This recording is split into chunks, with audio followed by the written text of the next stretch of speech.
দেখো মা মনসার মূর্তিটা কত সুন্দর লাগছে, দারুণ একটা আলাদাই রূপ, সুন্দর মানে কি বলবো আর তোমাদের, দারুণ লাগছে দারুণ। দুপাশে দেখো মূর্তি রয়েছে বেহুলা লক্ষিন্দরের। গাইস, হর হর মহাদেব। আজকে তোমাদের সাথে একটা মা মনসার মূর্তির ভিডিও শেয়ার করব, যেটা রয়েছে হচ্ছে রথবাড়ি থেকে মালদা স্টেশন যেতে দেখবে ঝলঝলিয়া পার হওয়ার পরই দেখবে বাঁদিকে একটা কালী মন্দির রয়েছে, তার নিচেই মা মনসার মূর্তি রয়েছে। আজকে সেটা পুজো হলো নাগপঞ্চমীর দিন। তো আমি একদিন রাস্তা দিয়ে যাচ্ছিলাম, তো আমি জিজ্ঞেস করলাম এক কাকিমাকে যে কবে পুজো হবে। তো বললো নাগপঞ্চমীর দিন পুজো হবে। তো আমি আজকে গিয়ে ভিডিও করে এসেছি।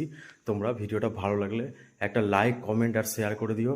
আর এরকম টাইপের ভিডিও দেখার জন্য চ্যানেলটা অবশ্যই সাবস্ক্রাইব করে রেখো। চলো ভিডিওটা তোমরা দেখো। হর হর মহাদেব। দেখো তখন পুজো শেষ হয়ে গেছিলো একদম। কত সুন্দর লাগছে মুখটা, দেখো কত মিষ্টি মুখটা, অপূর্ব লাগছে একদম। আমি তোমাদের যতটা সম্ভব হয়েছে ভিডিও করে দেখানোর চেষ্টা করেছি। দেখো তোমরা মাকে প্রণাম করো।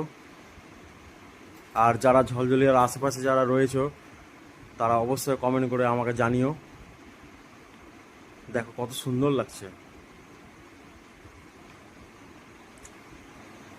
এটা মনে হয় 5 নাগ ছিল।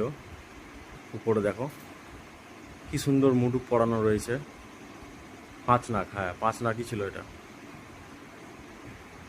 তো চলো আবার নেক্সট ভিডিওতে দেখা হচ্ছে।